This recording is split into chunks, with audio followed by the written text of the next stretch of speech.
Hello students, class 10th mathematics का chapter first हमने start किया हुआ था अपने प्रीवियस वीडियो लेक्चर में, जो कि वास्तविक संख्या है और अंकगणित की आधारभूत प्रमेय के बारे में हमने पढ़ा था। आज हम उसी प्रमेय का इस्तेमाल प्रश्नावली 1.1 के प्रश्नों को हल करने में करेंगे। ठीक है, तो चलिए स्टार्ट करते हैं। पहला सवाल है हमारा, निम्नलिखित संख्याओं को अभाज्य गुणनखंडों के गुणनफल के रूप में हमें व्यक्त करना है। हमने अंकगणित के आधारभूत प्रमेय में ये पढ़ा था कि सभी भाज्य संख्याएं जो होती हैं उनको अभाज्य संख्याओं के गुणनफल के रूप में लिखा जा सकता है। तो उसी पर बेस्ड ये प्रश्नावली है, जिसमें पहला सवाल ये है कि यहाँ जितने भी नंबर लिखे हुए हैं इन सभी नंबर्स को उनके अभाज्य गुणनखंडों के गुणनफल के रूप में लिखना है। तो सबसे पहला सवाल जो है हमारा वो है 140। 140 का हमें अभाज्य गुणनखंड करना है और 140 को उसके अभाज्य गुणनखंडों के गुणनफल के रूप में व्यक्त करना है। तो गुणनखंड कैसे किया जाता है, चलिए देखते हैं। अंत में शून्य है, इसका मतलब ये संख्या सम है और सम संख्या 2 से विभाजित होती है, डिविजिबल होती है। तो हम यहाँ 2 रखेंगे, 2 सत्ते 14, फिर 2 जीरो से 70 जो है वो भी 2 से कटेगा, 2 तियां 6, फिर 2 पच्चे 10। मैंने बताया था कि यहाँ पे जो भी संख्या लिखी हुई होती है इस संख्या से इसको दिया जाता है भाग और भागफल को यहाँ पे लिखा जाता है। जैसे 140 को अगर आप 2 से भाग देंगे तो भागफल 70 आएगा। करके देखते हैं, 2 सत्ते 14 कट गया 0, फिर 2 शून्य शून्य कट गया, तो भागफल 70 आया। तो भागफल को हम क्या करेंगे, यहाँ लिखेंगे जब हम 2 से इसको भाग देते हैं। अब 70 को 2 से भाग देंगे अगर, तो 2 तियां 6, 1 बचा, 0 यहाँ लिखा जाएगा, फिर 2 पच्चे होता है 10। तो इस तरह से आप देख सकते हैं 35 यहाँ आया। तो कुल मिलाकर हम इतनी बड़ी प्रोसेस करने से बचते हैं, इसलिए हम क्या करते हैं, इस तरह से यहाँ पर जितनी भी संख्याएं अभाज्य संख्याएं होती हैं उन सभी संख्याओं से भाग देते हैं, इधर जो संख्या लिखी रहती है, और भागफल हर एक अगले स्टेप में लिखते जाते हैं। तो 35 देखिए 5 से कटता है, तो 5 सत्ते होगा 35, फिर 7 एकम 7। अंत में जब 1 आ जाता है तो हमारा अभाज्य गुणनखंडन की जो प्रक्रिया होती है वो समाप्त हो जाती है। अब 140 को हम लिख सकते हैं 2 गुणे 5 गुणे 7। हमने पढ़ा है कि समान आधार पर अगर गुणा हो रहा है तो घातें उसकी जोड़ कर लिखते हैं, यानी उसके घातों के रूप में लिखते हैं। तो यहाँ 1 और यहाँ 1, तो 2 की घात 2 गुणे 5 गुणे 7। तो इस तरह से 140 का जो अभाज्य गुणनखंडन होगा वो 2 की घात 2 गुणे 5 गुणे 7 होगा, और यही हमारा आंसर होगा। ठीक है, अब हम प्रश्नावली 1.1 के पहले सवाल के दूसरे ऑप्शन की तरफ चलते हैं। ठीक है, दूसरा वाला ऑप्शन जो है वो है 156। 156 को हम इसके अभाज्य गुणनखंडों के रूप में व्यक्त करते हैं। तो 156 का हम अभाज्य गुणनखंडन करेंगे। अंत में 6 है इकाई अंक, तो ये संख्या 2 से विभाजित होगी। तो 2 सत्ते 14, 1 15, फिर 2 अट्ठे 16, 2 तियां 6, 1 7, 1 और 8 18, 2 नवे 18, फिर 39 3 से कटेगा, 3 एकम 3, 3 त्रिक्का 9, और फिर 13 आप सबको पता है एक अभाज्य संख्या है, इसलिए 13 अपने आप से ही कटेगा। तो इस तरह से 13 एकम 13 हो जाएगा। अब 156 को आप लिख सकते हैं 2 गुणे 2 गुणे 3 गुणे 13। अब देखिए यहाँ पर भी समान आधार यानी 2 आ गया, तो 2 की घात 2 गुणे 3 गुणे 13 आप इसे लिख सकते हैं। तो ये आपका आंसर हो जाएगा। ठीक है, अब अगली संख्या जो है वो 38 25 है, उसका गुणनखंडन करके देखते हैं। 3825, तो इसका गुणनखंडन जब हम करेंगे तो देखते हैं कि ये संख्या किससे डिविजिबल है। ये 2 से तो डिविजिबल नहीं है, क्योंकि लास्ट में ना तो 0 है, ना तो 2 है, ना 4 है, ना 6 है, और ना 8 है। कोई भी संख्या 2 से तभी कटेगी जब उसका इकाई अंक या तो 0 हो, या फिर 2 हो, या फिर 4, या फिर 6, या तो 8 हो। यहाँ उसमें से कोई भी संख्या नहीं है, इसलिए ये संख्या 2 से नहीं कटेगी। और 3 से डिविजिबिलिटी चेक करते हैं, विभाज्यता चेक करते हैं अगर, तो हम इन सभी अंकों को जोड़ते हैं। 8 3 11, 11 और 2 13, 13 और 5 18, 18 3 का गुणज है, इसलिए ये संख्या 3 से कट जाएगा।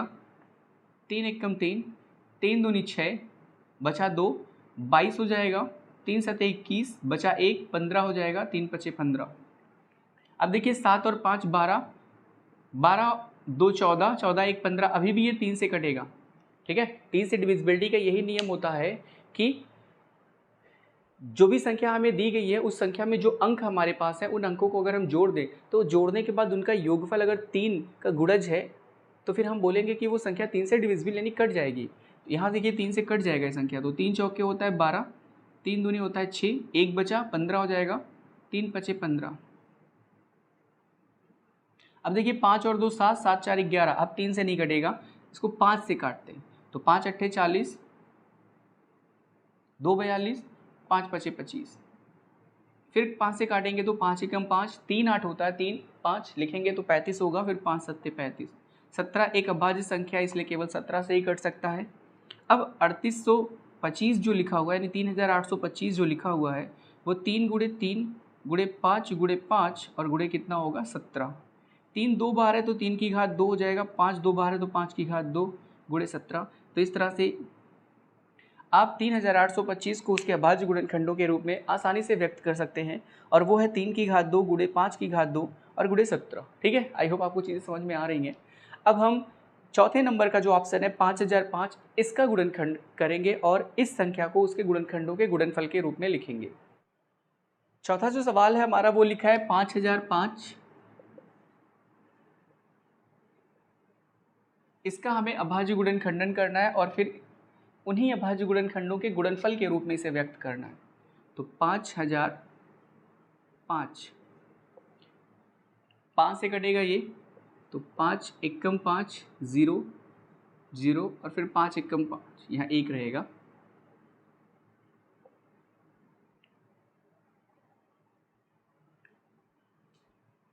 ये 1001 11 से कटेगा तो 11 एकम 11 नवे 99, 100 होता है, 1 और 1 मिलेंगे तो 11, फिर 11 एकम 11, 7 से काटिए तो 13 सते 91 और फिर 13 से काटिए तो 13 एकम 13। तो इस तरह से 5005 का जो अभाज्य गुणनखंडन है वह है 5 गुणे 7 गुणे 11 गुणे 13। हम यहाँ पर एक क्रम में लिखते हैं, या तो आरोही या तो अवरोही क्रम में।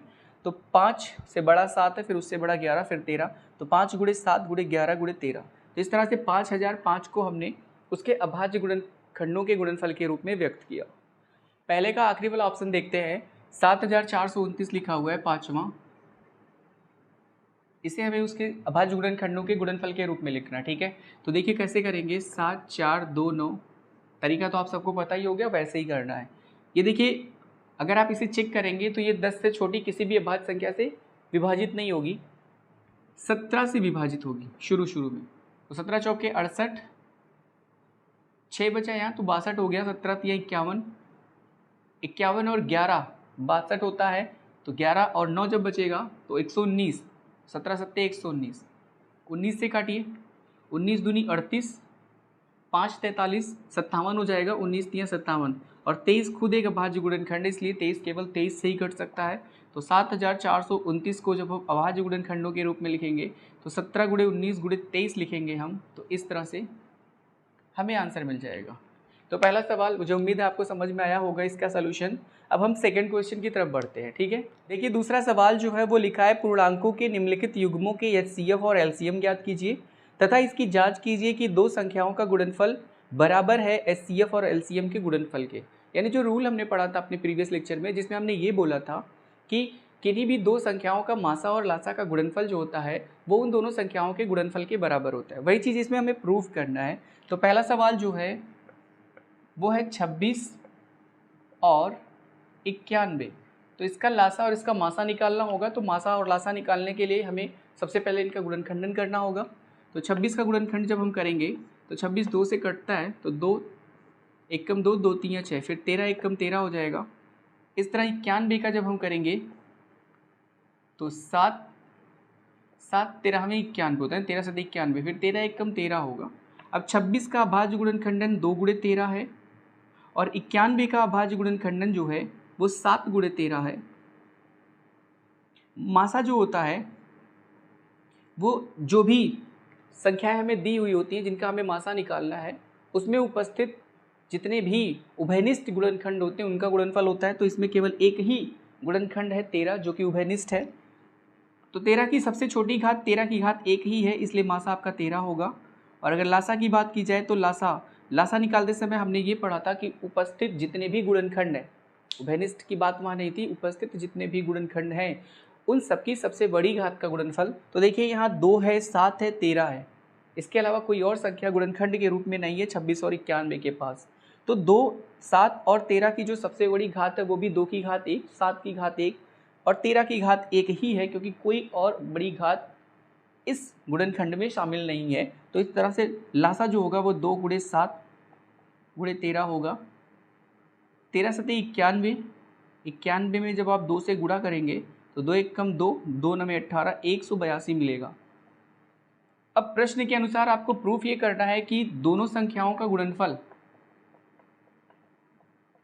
दोनों संख्याओं का गुणनफल जो है वो उनके मासा और लासा के गुणनफल के बराबर है। तो पहले हम दोनों संख्याओं का गुणनफल निकाल लेते हैं। तो संख्याएं हमारे पास 91 और 26 दी हुई हैं। अब हम 91 और 26 का गुणा अगर करें तो 6 एकम 6, 6 और 9 का गुणा करेंगे तो 6 9 में 54, 2 और 1, 2 एकम 2, 2 9 में 18, यहाँ 6, 4 और 2 मिलेगा तो 6, 8 5 13, 1 और 2, 1 और 1 2 हो जाएगा। तो इस तरह से आप देख रहे हैं कि 2366 आया 91 और 26 का गुणनफल। अब आगे क्या करना है, आगे इसने बोला है कि लासा और मासा के गुणनफल के बराबर है। तो लासा है कितना 182 और मासा कितना है 13 है, 182 और 13। तो 182 और 13 का गुणनफल करके देखते हैं। 3 और 2 का गुणनफल 6 होगा, 3 और 8, 3 8 24, 3 1 3, 2 5, 1 और 2, 1 दूनी 2, 1 8 8 और फिर 1 1 में यहाँ 6, 4 और 2 6, 8 5 13, 1 और 1 जो हासिल बचा था वो 2 हो जाएगा। तो 2366। आप देख सकते हैं दोनों संख्याएं आपस में बराबर हैं, है कि नहीं है। तो इस तरह से आप बोल सकते हैं, इसको हटा देते हैं क्योंकि गुणनफल दोनों ही आपस में बराबर हो गए हैं। दूसरे नंबर पर आप लिखेंगे लासा गुणे मासा और ये बराबर आएगा 182 × 13 जो कि बराबर है 2366 के। अब ये भी 2366, ये भी 2366। तो आप कह सकते हैं कि किसी भी दो संख्याओं का लासा और मासा का गुणनफल उन दोनों संख्याओं के गुणनफल के बराबर होता है। ठीक है, इस तरह से आपने इसको सिद्ध कर दिया। दूसरे सवाल के ही सेकंड वाला जो ऑप्शन है उसको हम सॉल्व करते हैं। ठीक, दूसरे का दूसरा वाला ऑप्शन चलिए देखिए, लिखा हुआ है 510 और 92। तो लासा और मासा निकालने के लिए सबसे पहले गुणनखंडन करना होगा। तो 510 का करते हैं, 2 से कटेगा, 2 दूनी 4, फिर 2 पच्चे 10, 2 पच्चे 10, 3 से काटिए, 3 अट्ठे 24, 3 पच्चे 15, 7 से काटिए, सॉरी 5 से काटिए, 7 नहीं, तो 5 एकम 5, 5 सत्ते 35 और 17 एक अभाज्य संख्या है तो 17 17 से ही कटेगा इस तरह से। 92, 2 से, 2 चौके 8, 2 छक 12, फिर 2 से कटेगा, 2 दूनी 4, 2 तीन 6 और 23, 23 से ही कटेगा।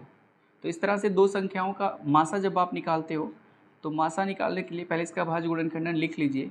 तो 510 बराबर 2 × 3 × 5 × 17 और 92 का जो आप लिखेंगे तो 2 × 2 × 23 या फिर इसी को 2 की घात 2 क्योंकि 2 बार है × 23 आप लिख सकते हैं। तो ये 510 और 92 का अभाज्य गुणनखंडन आपको मिल गए। अब लासा और मासा जब निकालेंगे तो मासा जो होता है वो उभयनिष्ठ है, जितने भी गुणनखंड होते हैं उनकी सबसे छोटी घात। तो उभयनिष्ठ कौन है 2, उसके अलावा कोई और संख्या उभयनिष्ठ नहीं है। तो 2 की छोटी घात 1 है तो मासा आपका 1 हो जाएगा। और लासा की बात अगर की जाए तो लासा जो है वो जितने भी गुणनखंड उपस्थित होते हैं उनकी सबसे बड़ी घात। तो 2 की सबसे बड़ी घात, इसमें 2 है, 3 है, 5 है, 17 है और 23 है, इसके अलावा और कोई संख्या नहीं है। तो 2 की सबसे बड़ी घात 2 की घात 2 है, 3 की बड़ी घात 1 ही रहेगी क्योंकि और कोई घात है नहीं, 5 की बड़ी घात 5 ही 1 ही रहेगी क्योंकि उस पर कुछ और घात है नहीं, 17 में भी वही सिस्टम रहेगा और फिर 23 में भी वही काम होगा। गुणा कर लीजिए इसका, 2 का वर्ग 4 होगा, 5 तियाँ 15, 15 चौके होता है 60, फिर गुणे 17 गुणे 23, 6 सते होता है 42, 6 एक 6, 4 10, 1 0 यहाँ लग जाएगा ये वाला, गुणे 23। अब 1020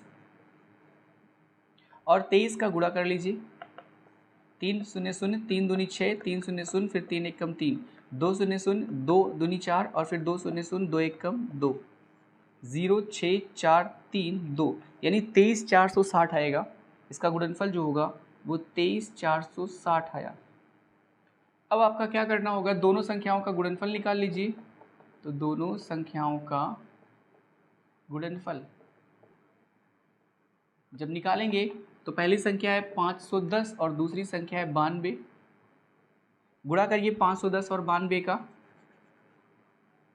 510 और 92, 2 और 0 का गुणा 0 ही होगा, 2 0 0, 2 1 2, 2 25 होता है 10, 9 0 0, 9 1 9 और 9 25 होता है 45, 0 2 9, 5 1 6 होगा और यहाँ 4, 46 920, जिसका गुणनफल आएगा 46 920। अब लासा और मासा का गुणनफल करके देख लीजिए कितना आता है। तो लासा है 23,460 और मासा है 2, सीधे गुणा हो जाएगा, 2 0 0, 2 6 12, 2 चौके 8 1 9, 2 3 6, 2 दूनी 4, 46 920, 46 920। इस तरह से सिद्ध हो गया कि किसी भी दो संख्या का मासा और लासा का गुणनफल उन दोनों संख्याओं के गुणनफल के बराबर होता है। अब हम दूसरे का जो थर्ड है ऑप्शन है उसको सॉल्व करते हैं। दूसरे का तीसरा वाला ऑप्शन देखिए, हमें 336 और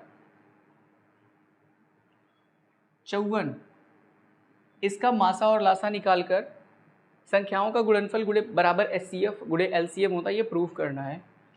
तो सबसे पहले गुणनखंडन करते हैं। 336 का 2 से कट जाएगा, 2 1 2, 2 6 12, फिर 2 8 16, 2 8 16, 2 चौके 8, 2 से अभी भी कटेगा, 2 चौके 8 और 2 दूनी 4, फिर 2 दूनी 4, 2 1 2, 21 3 से कटता है, 3 सते 21 और 7 से 7 कट जाएगा, 7 1 7। 54 का करते हैं, 2 दूनी 4, 1 बचेगा 14, 2 सत्ते 14, 3 से 27 कटता है, 3 9 27, 3 त्रिक 9 और फिर 3 1 3। तो आप देख सकते हैं कि 336 का जो गुणनफल है, गुणनखंड है, वो 2 गुणे 2 गुणे 2 गुणे 2 गुणे 3 गुणे 7, 2 आपका 4 बार है तो इसे 2 की घात 4 गुणे 3 गुणे 7 लिख सकते हैं। और 54 जो है उसका भाज्य गुणनखंडन जो है वो 2 गुणे 3 गुणे 3 गुणे 3, 3 बार है तो आप इसे 2 गुणे 3 की घात 3 लिख सकते हैं। अब मासा और लासा की बात की जाए तो मासा जो होगा वो उभयनिष्ठ गुणनखंडों की सबसे छोटी घात। तो कौन कौन सी संख्याएं उभयनिष्ठ हैं? 2 3 7 2 3, तो 2 और 3 उभयनिष्ठ है, तो 2 की छोटी घात ये वाली है, 2 की घात 1, और 3 की छोटी घात जो है वो ये है, 3 की घात 1, तो 2 और 3 का गुणनफल होगा 6। फिर लासा की बात की जाए तो लासा उपस्थित जितने भी गुणनखंड हैं सबकी सबसे बड़ी घात का गुणनफल। तो 2 3 7 2 3, तो 2 3 7 यानी 3 संख्याएं इस दोनों संख्याओं के गुणनखंड में शामिल हैं, जिसमें 2 की सबसे बड़ी घात है 2 की घात 4 और 3 की सबसे बड़ी घात है 3 की घात 3। 7 अकेला, इसलिए 7 की घात 1 ही उसकी बड़ी घात होगी। अब 2 की घात 4 का मान 2 गुणे 2 गुणे 2, 2 दूनी 4 दूनी 8 दूनी 16 होगा। 3 की घात 3 का मान 3 त्रिक 9, 9 त्रिक 27 होगा, और फिर गुणे कितना 7। 7 से इसमें गुणा करें, 7 सत्ते 49, 7 दूनी 14 4 18 और फिर 16। 189 को 16 से गुणा करिए, 6 9 में 54 हासिल 5, फिर 6 थे 48, 48 और 5 होता है 53, हासिल फिर से 5 आ गया। 6 कनन 6 5 11, 1 से गुणा करेंगे तो हमें वही संख्या मिलेगी 4 9 3 12, 8 1 9, हासिल जो आया था 10 हो जाएगा, और 1 1 2 2 1 3 हो जाएगा। तो इस तरह से आप देख सकते हैं 3024 आया। अब जो हमें प्रूफ करना है वो कर लेते हैं। तो दोनों संख्याओं का गुणनफल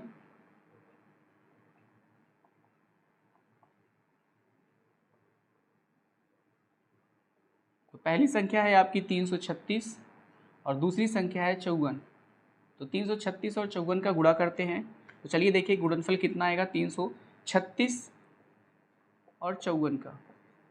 4 छक 24 होगा, हासिल 2, 4 तियाँ 12, 2 14 होगा, हासिल 1, 4 तियाँ 12, 1 13 होगा, फिर 5 छक 30, हासिल 3, 5 तियाँ 15, 3 18 होगा, हासिल 1, 5 तियाँ 15, 1 16 होगा। यहाँ 4, फिर 4, 8 3 होता है 11, 6 1 7, 7 1 होगा 8, 18,144। तो इस तरह से आप 336 और 54 का गुणनफल 18,144 आ गया। अब मासा और लासा का गुणनफल करके देखते हैं क्या वो चीज़ जो गुणनफल के रूप में आती है वो इसके बराबर है। तो मासा है कितना 6 और लासा है कितना 3024। गुणा करिए, 6 चौक होता है 24, 6 दूनी 12, 2 14, हासिल 1, 6 शून्य शून्य 1 आ जाएगा और 6 त्रिक 18। तो इस तरह से 18,144, 18,144 दोनों ही स्थितियों में बराबर है, यानी मासा और लासा का गुणनफल 336 और 54 के गुणनफल के बराबर है। तो इस तरह हमने प्रूव किया इन तीनों ही प्रश्नों की मदद से। सवाल तो दूसरा है, उसमें 3 ऑप्शन दिए गए हैं, तो इन तीनों ही ऑप्शनों की मदद से हमने ये प्रूव किया कि किसी भी दो संख्याओं का लासा और मासा का गुणनफल उन दोनों संख्याओं के गुणनफल के बराबर होता है। आई होप आपको सोल्यूशन पहले और दूसरे सवाल का अच्छी तरह से समझ में आया होगा। हम वीडियो को यहीं रोकेंगे और अगली प्रश्न मतलब अगला जो सवाल है हम दूसरे वीडियो में बनाएंगे, ठीक है। तब तक आप पढ़ते रहिए और अपना ख्याल रखिए।